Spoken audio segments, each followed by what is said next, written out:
मैं जब घर बोल रही हूँ तो उस घर का मतलब सिर्फ एक कमरा है। वहीं पे सब सोते थे, वहीं पे सब किचन था, वहीं पे सारी आवाज़ें, पड़ोसी, लाइक लॉट्स ऑफ नॉइजेस। वहीं पे आपको पढ़ाई भी करनी थी और पढ़ाने वाला कोई नहीं था। It was not at all easy for मी। और आज मैं आपको बताऊँ, I am working 1.5 lakh, 3.5 lakh, anything, any big short of amount I am working right now. I'm from very beautiful city, Varanasi. Yes, it is also called Kashi, Banaras. And you must be saying why I'm here today. First of all, thank you so much for coming and thank you so much for hearing me.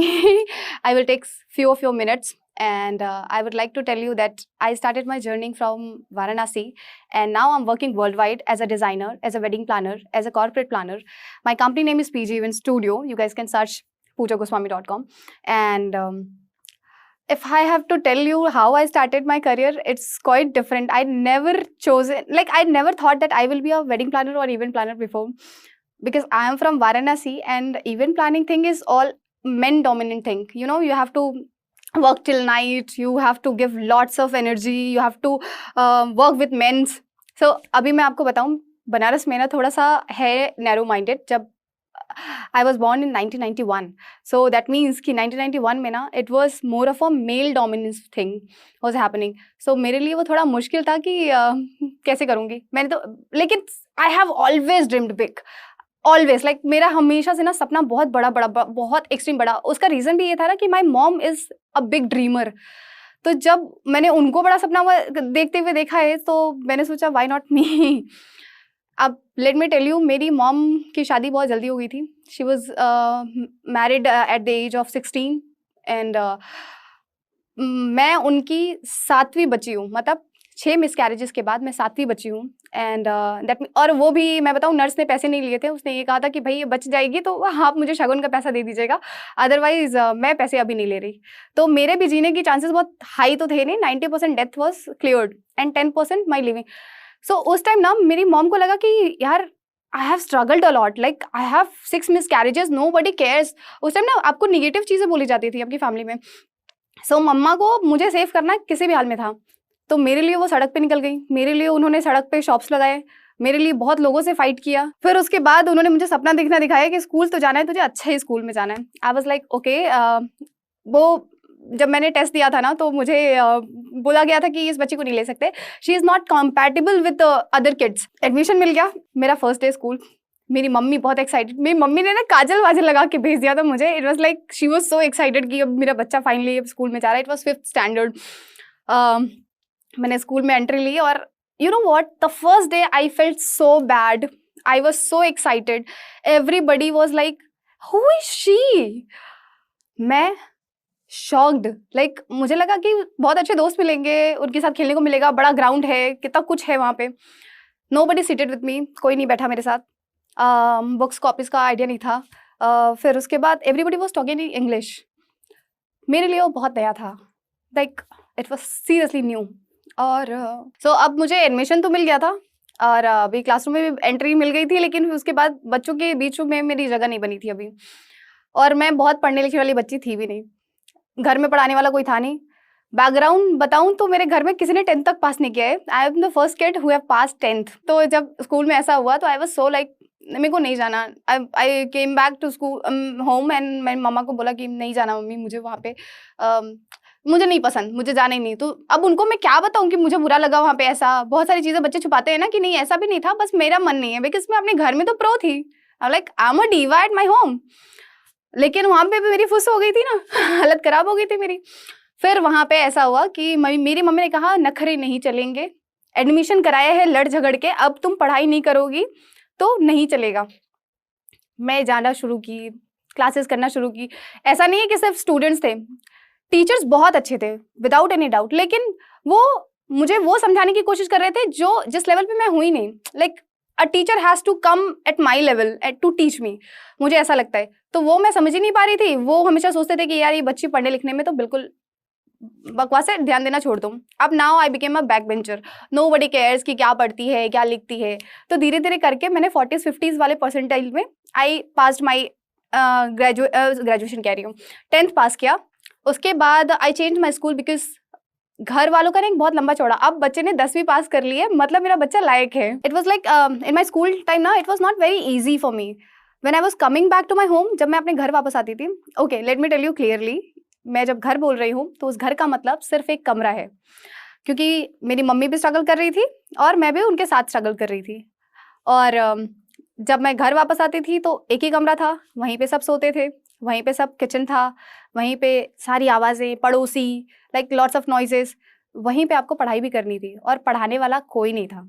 सो मेरे पास सिर्फ एक option था, माई mama's shop. Mom का shop सबसे beneficial मेरे लिए हुआ, क्योंकि वहाँ पे बहुत सारे फॉरेनर्स आते थे, और जब फॉरेनर्स आते थे तो मुझे मौका मिलता था कि मैं उनके साथ ज़्यादा से ज़्यादा बात कर सकूँ, ज़्यादा से ज़्यादा इंटरेक्ट कर सकूँ। तो मेरी मम्मा का शॉप ना रात को 12 बजे बंद होता था, तो मैं 12 बजे तक रहती थी। और मैं आपको बताऊँ, 12 बजे के बाद भी ना मेरी मम्मा जाके कुक करती थी, तो गरम-गरम खाना देने का उनका तब भी वैसा ही था कि यहाँ से जाने के बाद बनाना भी है। So it was not at all easy for me. और स्कूल में भी ऐसे ही मेरी हेल्प हुई, और स्कूल में भी मेरी इंग्लिश बहुत अच्छी हो गई, और मेरे फैकल्टीज़ बहुत अच्छे थे, टीचर्स बहुत अच्छे थे, मुझे ज़बरदस्ती स्किट के लिए भेजते थे। उनको पता था मुझे इंग्लिश नहीं आती, लेकिन फिर भी भेजते थे। कोई शो हो रहा होता था तो उसमें मुझे भेजते थे। That improved my self confidence. आज जो स्टेज पे मैं बात कर पा रही हूँ, शायद ये उन्हीं लोगों की देन है। अगर वो प्रेशर नहीं करते तो शायद नहीं होता। अच्छा, पढ़ाई लिखाई थोड़ी अच्छी हो गई थी, क्योंकि उस टाइम स्कूल फ्रेंड्स बहुत अच्छे मिल गए थे। I change my school, I went to the same another branch of that school. वहाँ पे फ्रेंड्स अच्छे मिले, वहाँ पे लोग अच्छे मिले, टीचर्स भी बहुत अच्छे थे। अब मैंने 11th-12th में अच्छे मार्क्स स्कोर किए। उसके बाद अब मेरा ना जिद था कि बनारस में नहीं रहना। आई रियली, बिकॉज बहुत narrow minded, my dream was so big. तो मुझे हमेशा लगता था ना कि ये मेरी बनारसी है जो मेरे ड्रीम्स को कुचल रही है, ऐसा नहीं, you are, it's taking you back. तो मैंने सोचा कि I have to leave this city first. तो मैंने सिर्फ एक फॉर्म भरा, वो भी एमिटी यूनिवर्सिटी नोएडा का, क्योंकि मेरी फैकल्टी ने मेरी जो ट्यूशन टीचर थी उन्होंने कहा था कि पूजा होगा तो नहीं, लेकिन तुम एक बार ट्राई करना, it's a very good college, like you dream always. तो मैंने कहा कि ऐसा कैसे कह दिया आपने कि होगा नहीं, अब तो होगा। सो मैंने बहुत कॉन्फिडेंट के साथ वहाँ पे गई, मैंने फॉर्म भरा, मैंने इंटरव्यू दिया। माई मॉम वाज लाइक, ये साल तो इसका खराब हो रहा है, अगले साल के लिए कुछ करते हैं। मैं बोलूँ कि कुछ डोनेशंस भी देने होते हैं, तो डोनेशंस भी देने के लिए मेरी मम्मा रेडी हो गई थी, क्योंकि उनको चाहिए था कि बच्चे के सपने नहीं चूर होने चाहिए। मैंने कहा आपका 1 रुपया नहीं लगने दूंगी, चाहे वो डोनेशन हो गया, चाहे वो एनीथिंग हो गया, चाहे वो एनीथिंग। और मैं गई, इंटरव्यू दिया, और उस टीचर ने भी हमें, प्रोफेसर ने भी बहुत बोला कि Pooja, are you sure you are coming from Varanasi? Banaras और दिल्ली में, नोएडा में बहुत अलग वर्किंग कल्चर है, will you be able to adjust? मैं इतनी कॉन्फिडेंस थी, वो देख के थोड़ी वो हो गई। उन्होंने मेरा फेवरेट सब्जेक्ट पूछा, उन्होंने मेरे से 20 से 30 क्वेश्चंस पूछे। आई डोंट थिंक सो उन्होंने किसी और से भी पूछा होगा। मैंने 30 के आंसर बहुत अच्छे से दिए, और मैंने निकलते ही मेरे मम्मा को कहा था कि मेरा एडमिशन डन है, I am giving you guarantee of this. Coming back 1 हफ्ते के बाद मेरे पास लेटर आ गया कि you have been selected, you can come and नहीं do your admission process. Admission लिया, मैंने बैचलरेट किया, और इस बैचलरेट के दौरान मेरी मम्मा ने मेक श्योर कहा कि भाई आप बिना MBA किए वापस नहीं आ रही हैं, आप अगर इतना आगे बढ़ चुकी हैं तो अब आप नहीं आ रही हैं, और जितना हेल्प हो सकेगा मैं बिल्कुल करूँगी। मेरी जर्नी के साथ ना मेरी मम्मा भी ग्रो कर रही थी, एक उनका भी स्ट्रगल पीरियड था, वो साथ साथ हम दोनों का साथ नहीं चल रहा था, लेकिन वो मुझे पुश कर रही थी और वो खुद स्ट्रगल कर रही थी, तो हम दोनों ही साथ में बढ़ रहे थे। अब हमारा ग्रेजुएशन हो गया। ग्रेजुएशन के टाइम ना, मैं आपको बताऊं, मेरा सेलिब्रेशन से बहुत बहुत तगड़ा नाता है, और मैंने कभी इसको बिजनेस के तौर पे नहीं देखा था। मैंने हमेशा सेलिब्रेशन को सेलिब्रेट करने के, जैसे आपके घर में होली, दिवाली, दशहरा, हमारे यहाँ बनारस में आप आओ तो आपको छोटे से छोटा सेलिब्रेशन भी इतना बड़ा करके सेलिब्रेट करते ना। It can be anything, it can be your Teej festival, it can be your Dussehra festival, it can be your Shivratri, it can be your Navratri, anything, it is huge. तो जब मैं नोएडा आई तो मैंने देखा यहाँ तो पता भी नहीं चलता कि शिवरात्रि कब गई, नवरात्रि कब गई, यहाँ पे मतलब एनी फंक्शन। तो मैंने कहा यहाँ सेलिब्रेशन का बहुत गैप है, और मुझे उसी दौरान मेरे प्रोफेसर ने कहा था कि आपको एक बिजनेस प्लान बनाना है, जिसमें बताना है कि आप क्या करना चाहेंगी, अगर इस सोसाइटी में कुछ आप फिल कर सकती है being an entrepreneur. Trust me, businessman और एंटरप्रेन्योर में डिफरेंस होता है। वो ये डिफरेंस होता है कि बिजनेसमैन सिर्फ प्रॉफिट देखता है, एंटरप्रेन्योर नीड जनरेट करता है। वो देखता है कि सोसाइटी में क्या नीड है और उसके हिसाब से प्रोडक्ट बनाता है, और उसके हिसाब से वो अपना प्रॉफिट भी रखता है और सोसाइटी की मदद भी करता है। मैंने भी वही किया। मुझे उस टाइम रियलाइज़ हुआ कि मैं किस चीज़ में सबसे अच्छी हूँ, तो मैं सेलिब्रेशन में बहुत अच्छी थी। तो मैंने कहा कि अगर मुझे कभी करना हुआ तो मैं ऐसा सेलिब्रेशन प्लानर बनूँगी, मैं सरप्राइज़ प्लानर बनूँगी, बिकॉज़ हैप्पीनेस इज़ नीडेड। मेरा एमबीए खत्म होने वाला था और अब मैं बनारस वापस आने वाली थी because my mom was needing me. मैं बनारस वापस आई और मैंने मम्मा का बिज़नेस जॉइन कर लिया था because she have struggled a lot already. तो मुझे लग रहा था कि I am the only one kid जो उनकी मदद कर सकती है। मैंने उनके शॉप में ऑलरेडी पहले भी काम किया था और अब फिर से काम करना शुरू की। सेल्स में मैं बहुत अच्छी थी, तो मम्मा वाज़ लाइक कि यार इसको अकेले शॉप पे छोड़ दे, बड़ा अच्छा कमाती है। तो लेकिन ना मुझे अंदर से ये फ़ील हो रहा था कि आई एम अगेन बिज़नेसमैन नहीं है, मेरा बिज़नेस वाला एटीट्यूड नहीं है। एक दिन और ऐसी मैं आपको पिछला बताऊँ, जब मैंने अपने दोस्तों को ये बताया था ना कि मैं सरप्राइज़ प्लानर बनना चाहती हूँ, they all were like, "are you mad? Spending huge amount of money on your education, you are not taking placement, you are going back to your home and you are नहीं being a surprise planner." ये surprise planner बनना क्या होता है? उस time ना मुझे wedding planner जैसा कुछ पता नहीं था कि ऐसा भी कुछ होता है, क्योंकि मेरे घर में कभी किसी ने वेडिंग प्लानर का नाम भी नहीं सुना था। सो सरप्राइज प्लानर तो मैंने ना उन लोगों को साइड किया और उनकी बात भी सही थी कि प्रॉफिट कहाँ से आएगा, किसको टैप करोगे, कौन तुम्हें पैसे देगा, कौन तुमसे सर्विस लेगा, और तुम कितना टीम कहाँ से लाओगी, उनको पे कैसे करोगी अगर तुम्हें ही पैसे नहीं मिलेंगे। तो आई लेफ्ट दैट आइडिया कि ठीक है, यू आर राइट।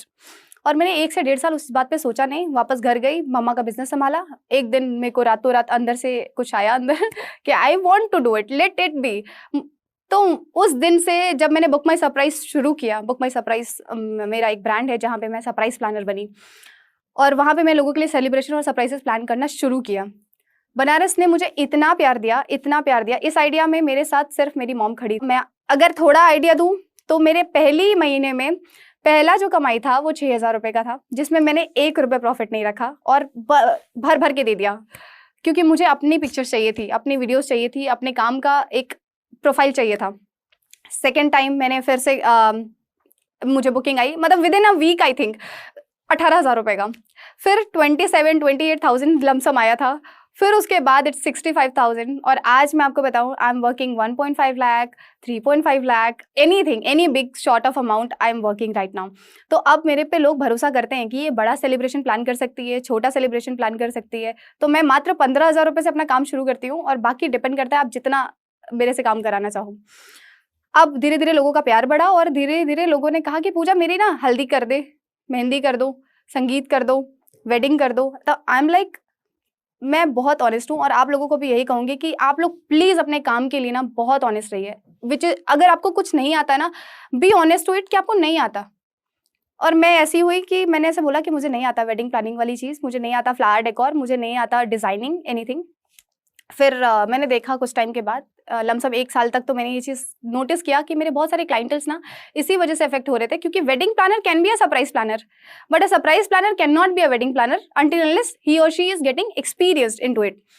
मैंने, आप समझिएगा, मेरे करियर का वो सबसे बड़ा ड्यूरेशन था जब मैंने पॉज किया अपने उस बिजनेस को, बुक माई सरप्राइज को पॉज पे रखा, और मैं 1.5 सालों के लिए किसी और कंपनी में काम किया, because I wanted to learn.